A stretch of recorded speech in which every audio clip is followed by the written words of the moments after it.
Good evening, everybody. Welcome to Rounding the Bases podcast. I'm Coach Coons along with Coach Porter.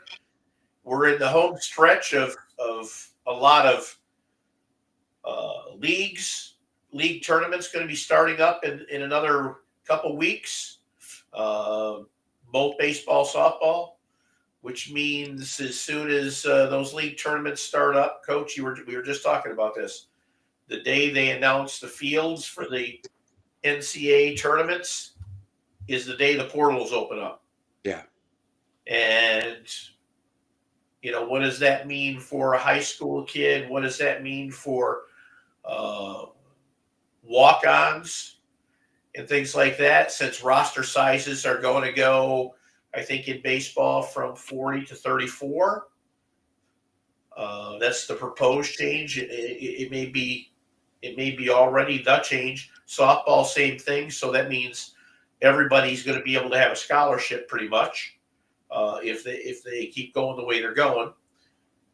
So what does that mean now for the high school kid? What does that mean now for the kid who goes there and tries to walk on? Yeah. Well, we're about to get into a extremely busy time of the year in a lot of different ways. From playing to recruiting to everything. I had a Division III coach reach out to me today, who's a former player of mine. Talking about looking at needing pitchers. And there's kids that we've had that we've helped that are thinking about transferring, and there's high school kids that are still looking for a landing spot that are Right. good players. See, a lot of times, so back before all of these transfer rules, the new transfer rules, back in the day, 10 years ago, whatever, if you weren't close to being done as a recruiter, like you were in trouble. You're Right. going into May, like you were kind of in trouble. So I think that when I was a college player, I believe I committed in April, and then that was back in 1997. Then when I transferred in '99, that was in like June or July. Okay. And that was just kind of on a whim. I had a good experience where I was. My coach left. It was just, I had a buddy going to another school that was going D2. Right. And I went. When I first got into college coaching, it seemed that the D2s and the D3s and the NAIAs and even JUCOs signed a lot of later guys, May, June, maybe even to July. Right. Then we got on this early signing stuff, right? That D1 had always been doing. Well, these D1s have been done for a year, 2 years with their classes, and then that stopped. More people started at the smaller school level signing guys early. And because when I first got into coaching, there were teams in our conference that would only sign a couple early.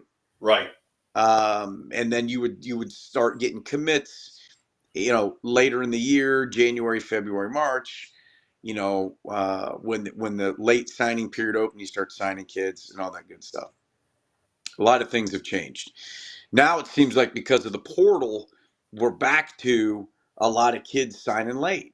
So there for a long time, when the draft was really big, Division I schools would sign all these kids early, and then they would all get drafted in the first round. Like University of Texas, Augie Garrido and his staff in like 20, Key Brian Hayes, the third baseman for the Pirates, his recruiting class, like there were like 2 or 3 first rounders in that recruiting class that all signed, and then they lost them all.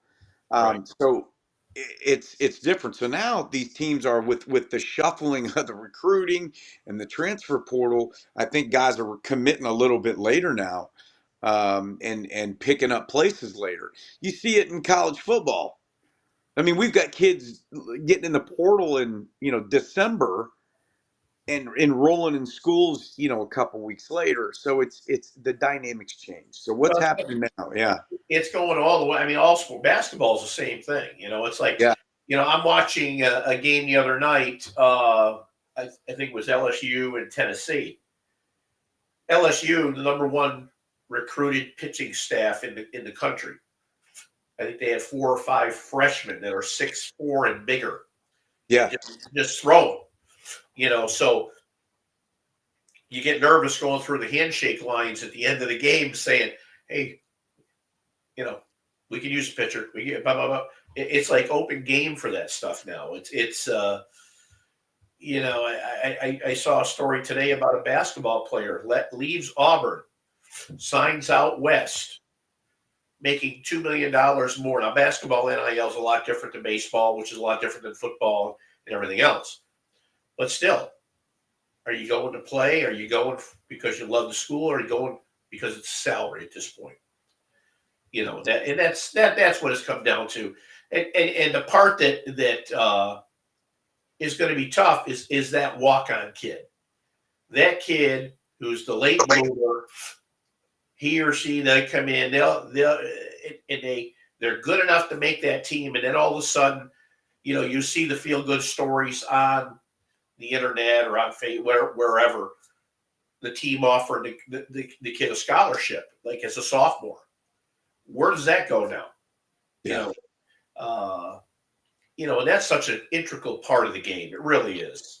Walk-ons, and because you never know. And speaking to our group here, you don't know. Your dream is here, and your skill is here, but you keep working and working and working. I got a kid that was throwing 80-some miles an hour, and now he just clocked the gun the other day at 95, and he's a freshman in college. So it's like you just work and work and work, and everybody can use a 95-mile-an-hour pitcher that has control. That's the thing. So, I mean, there's a lot of changes coming down the pike that, I think what's going to happen when these roster sizes change is like you were saying, they've got to drop somewhere, and you're going to see some very strong Division II NAIA schools get stronger and stronger because they may reap the rewards. Yeah. So I'm telling you right now, a lot of the top teams in the Division II level for years, right, were recruiting D1 kickbacks, right? I mean, I'm telling you, I played them. I played Angelo State. I played those teams, and a lot of transfers. When I coached at Texas A&M International, one year we played Angelo State and faced a Baylor transfer on Friday, a K-State, and a Texas Tech guy all in the same weekend. So none of that stuff's changing, at that level, and you had a lot of transfers there anyway. But there are going to be too many players in the portal and not enough spots. Correct. Okay. I think the JUCO impacts are going to, and I think JUCO, I am a big time advocate of junior college baseball. I love it. I love all levels of college baseball. NAIA, we just sent a kid to an NAIA school. That's a great school, great coach, all that stuff. I love it. I love all levels. D3s, if you get good, you're getting plucked. Right. I mean, kids are leaving. I see it at Marietta College. I see all kinds of places. So, but we're getting ready to get into a really hectic time in college baseball and in high school baseball. So we're coming up on postseason play in high school baseball in some states. Some states are a little bit behind. We're getting into conference, at the small college level, your NAIs, your D3s, your JUCOs, your D2s. There are some conference tournaments starting this weekend, and then some starting the following weekend. You're going to have regionals coming up. You're going to have kids making decisions. Right. All right. You have high school kids. There's good players out there on high school fields. I see it every day that do not have a place to play. There's a lot of baseball players out there, and there's not enough spots. Maybe where you want to go. What else is happening now too, Coach, is we're at a time in the year when you might be that person looking between a few schools still, and you're not hearing from coaches because they're in the big time part of their season, win or maybe don't make a tournament, and B, they are just on the road all the time. You know, Yeah. they're on the road, and you know that's where we've come in. We've talked to kids like that. You know, if you're happy, commit. You know, let's get you here. Let's go look. Let's do this. Don't be discouraged because baseball, softball, those teams are. I mean, you're playing 3, 4 game series, and if you're on the road, it's hard. And if you've got to win 8 out of your next 12, 11 games, 10 games, 12 games, whatever it is, you got to concentrate on that, or you won't be the person that's Yeah. doing the recruiting anymore. Yeah. So, don't be discouraged by that. But also, if you have questions about the recruiting, that's what we're here to help you with. We talk, I talked to 4 coaches last week. We're still looking for this. We're looking for a lefty arm. We're looking for a middle infielder. What do you got? What do you got? Bum, bum, bum, bum. They are also looking for the help right now, too, if they're not sold on one person that is committed to them yet. Yeah. And the other part of it is that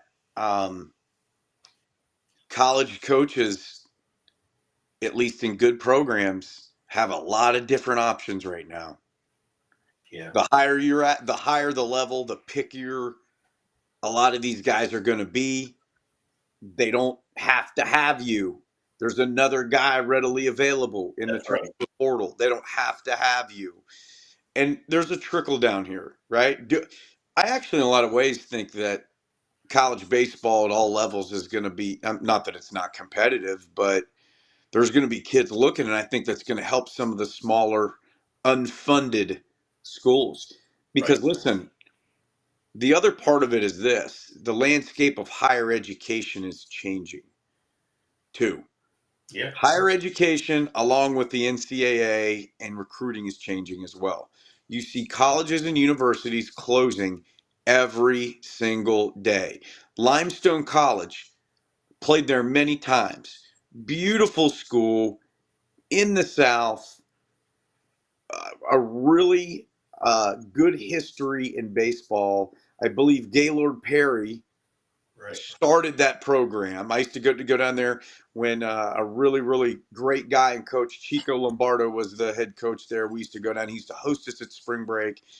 Great guy, great coach, great program. Loved it. Loved Limestone College. Here they are trying to find $6 million to keep the doors open. Right. And there's been a lot of really good baseball players come through there. They're kind of at maybe in the midst of a really of a I'm going to say a rebuild slash build. They've gotten a lot better. And they're And trying to find $6 million a year to keep the college open, while yeah, other schools are dangling money in front of players, saying, "Hey, come here. We can pay you to play." and that's right. And then you've got facilities and stuff like that. Schools are Right. starting to see that you have to put money into the facilities and stuff. There was a time, and you got to be a really good coach to do this, where you could win some baseball games with nothing. Right. If Right. you beat the bushes, so to speak, and recruited, it's getting harder and harder and harder to do that. You've got to have the old adage of, it's the Jimmies and Joes. It Oh, yeah. 100% is the Jimmies and Joes, especially in today's landscape. Listen, you can coach and coach and coach and coach, but as my great friend Cal Bailey said, a mule is still a mule. That's right. Like you're not gonna train a mule to go to the Kentucky Derby. And here's a couple other things too. When we're talking about the chaos in recruiting right now, when you get an opportunity, players, you have to perform. You Right. have to perform. To get to the next level, you have to perform. To stay there, you have to perform. I think the competition is going to get on rosters is going to get um, pretty good. Not that it's not, but the bottom line is this: had a player, coach came and watched him, didn't do great. Bring him aside. Look, man, you got to keep the dream going. I get it. I get it. I get it. Don't worry about it. Don't worry about it. Then and I've told him, like, the recruiting process, you got to perform, man. There's 10, 15, 20 kids just like you, right? Yep. Trying to get that job. And I think that is the truth now more than ever. So you got to perform. You got to perform. And coaches want to see guys that are going to perform when it's time to perform. Listen, like I told my players today, I have a really young high school team. And I said, anybody can catch a fungo, myself included, with no one running out of the batter's box. That's right. Okay? Anybody. So that's why we have guys run out of the batter's box. Yep. They hit, they run, you catch it, and you throw it. Yeah. Anybody can perform. Anybody can perform when you're taking front flips. That's right. Any hitter that wants to play college baseball should square up a BP fastball all the time. If you're not backspinning balls into the gaps on a BP fastball, showing some balance and bat speed, it's probably not the thing for you. You should be, I'm not saying it's like big league BP, but where they're hitting it wherever they want, but you should be driving BP fastballs. Anybody can do that, right? You should be. But what are you going to do when somebody comes and watch you play and there's somebody on the mound with some velo and some runners on and 2 outs and 2 strikes, whatever, when you got to field the ball in front of somebody to make a play? Anybody can do that. Not everybody can do that. I'm sorry. Anybody can hit a front flip. Anybody can hit off the tee. A front flip and the tee never messed anyone over. Those are feel-good, groove your swing drills. All right? Get in the batter's box and see what you can do. And that goes into fall ball. That goes into, all kinds of stuff. So, and to my next thing, summer ball. What are you going to do this summer? Don't be the guy that's like, well, I'm going to take a break and I'm not going to play. And I'm like, listen, in today's game, you have to play this game, right? If you threw 80 innings in your high school season and you're tired, I can get a little bit. There's a lot of different performance and training programs. Guys, there's no substitute for playing the game. There's no substitute for playing the game at a high level. There's no substitute for, the work in between games. If you're a travel ball guy and you're playing on the weekends, you got a lot of work to do during the week and a lot of time to do it. Yep. If you maybe your tournament starts Wednesday or Thursday, there's days in there. If you're an old school American Legion guy and you're playing 6 games a week and they're spread out, make sure you're practicing in between, right? Because guess what? When the lights come on and there's recruiters and scouts there, you have to perform. And you have to look at it too. Like if I'm taking a day off and sitting home, what are the other 4 to 5 people at my position that this school's recruiting doing? Yeah. Like to tell you the parity now and how this whole recruiting thing and the kids working. Take the top 25 NCAA Division I baseball. Take the top 25 Division I softball. Tell me who's the clear-cut favorite to win the national championship. Used to be able to do that a couple years ago. Yeah.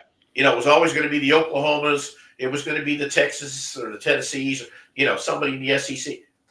There's just so much parity now because of the portal, because of this, that it's leveled the playing fields for all this stuff. And then the other point I'm going to make is, when you and I were coaching, at that level, we could tell a kid, oh, don't worry about it. You can start getting your name out there as a sophomore. Don't worry about it. You got time. Now you almost want to build that thing. There's no excuse anymore to being too young. Yeah. I mean, if you're an 8th to 9th grader, to at least get it started, because you want to start to be noticed your sophomore, junior year, because at the end of your junior, beginning of your senior is when you almost want to start saying, hey, we got to go here. Yeah, and if you look at like PBR and perfect game profiles, it tracks kids the whole time. So any coach can get on there and be like, such and such class of 2025. Well, in 2021, when you were at this showcase, Yep. you ran a 7, when you were 14, It you shows did the this. growth. Right. Yeah, wow, this kid's really come along. He's grown Right. size, blah, blah, blah, blah, blah. So And it makes sense. Uh, we're working with a sophomore softball player right now, getting her profiles, everything, getting her name, getting choices. I had a dad of a freshman baseball kid. Well, he's a little young yet. He can wait. That was the rule. I think probably 5 years ago. yeah, But now, is it too young to be recruited? Yes, it is. Is it too young to start the process? No, it isn't. Is it too young to get the knowledge of the process? No. And that's where we come in uh, and explain that to you and take you through the process and the social medias and all that stuff. But to start to get your name out there to set up a plan so that when it's time to get noticed, you're getting noticed in the first wave, not the latter. yeah. Because the ladders may not be there after a while because with everything that's changing, you want to be in that first wave. Yeah, and listen, when you get up in the batter's box, you got to have a plan. When Oh, you yeah. get up on the pitcher's mound, you got to have a plan. Well, you got to have a plan to recruit. Like if you're going to go in the portal, you better have a plan. If you're a high school kid, you better have a plan. But you can't have a plan if you don't have any idea what you're doing. Correct. That's where we come in, right? You use a hitting coach and your coaches to help you have a plan at the plate. We can help you have a plan recruiting. Help us help you create a plan and work through these, work through it, execute it. That's a great spot right there to end it, Coach. If we are here to give you the plan for your recruitment. And again, we've talked about this many times. It's like being a dead horse. It's not expensive to work with us. It's free to get an evaluation to tell you where you are. You can get an evaluation from us as a ninth grader, an eighth grader. Yeah. You don't want to work with us then? Do it again as a sophomore. It doesn't cost a penny. We'll let you know if you've improved.